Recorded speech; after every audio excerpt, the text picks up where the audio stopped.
Welcome back to RS agri solutions. నా చేతిలో చూస్తున్నా వచ్చేసి కిసాన్ రిమోట్. ఇక్కడ చూస్తున్నా వచ్చేసి మనకైతే ఆటోమేటిక్. మనకైతే స్టార్టర్కి అయితే ఈ ఆటోమేటిక్ ఉంటుంది. ఈ ఆటోమేటిక్ తీసేసి మనం అయితే ఇదైతే పెట్టుకోవాలి.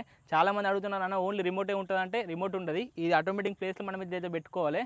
మనం ఇది ఇట్లా పెట్టుకున్నాక మనకు 2 కిలోమీటర్ల వరకు ఆన్ ఆఫ్ అయితే చేసుకోవచ్చు. దీనికైతే ఎలాంటి రీఛార్జ్ అయితే అవసరం లేదు. ఇందులో చిన్న రిమోట్ అయితే సెల్ ఉంటుంది. చిన్న రిమోట్లో ఎట్లుంటుందో అట్లా చిన్న సెల్ అయితే ఉంటుంది. దీనికైతే ఎలాంటి రీఛార్జ్ అవసరం లేదు. ప్లస్ మళ్ళీ ఇంకోటి ఏంటంటే ఒక చిన్న మైనస్ పాయింట్ ఉంది. మనకి ఇక్కడ పోస్తుందా పోయేదని మనకి రిమోట్లో అయితే తెలియదు. మనం పోయి ఆటోమేటిక్గా జస్ట్ ఇట్లా ఒత్తినామంటే ఆటోమేటిక్గా గ్రీన్ ఒక్కసారి నొక్కినామంటే ఆటోమేటిక్గా ఆన్ అయితేనే ఉంటుంది. మళ్ళీ ఆఫ్ చేసేదాకా ఆఫ్ అయితే కాదు. జస్ట్ మళ్ళీ తర్వాత ఆఫ్ కావాలంటే రెడ్ బటన్ నొక్కితే సరిపోతుంది. ప్రజెంట్ అయితే ఇవైతే మన దగ్గర అయితే స్టాక్ అయితే అందుబాటులో ఉన్నాయి. ఇవైతే మేమైతే ఎక్కడికైనా పంపించగలుగుతాం. ఇవి కావాలంటే పైన ఉన్న నెంబర్కి అయితే కాల్ చేయండి. ఇలాంటి మంచి ఇన్ఫర్మేషన్ వీడియోస్ కోసం మన ఆర్ఎస్ అగ్రి సొల్యూషన్స్ పేజ్ని అయితే ఫాలో చేయండి. Thanks for watching. చూడండి ఒకసారి మనకైతే ఇలాంటి రిసిప్ట్లు అయితే వస్తాయి అన్నట్టు. ఇక్కడ మనకు పంపించిన పర్సన్ నేమ్ ఉంటుంది అన్నట్టు. ఇది వచ్చేసి మనకు ట్రాకింగ్ ఐడి బుక్ చేసింది వచ్చేసి చూడండి.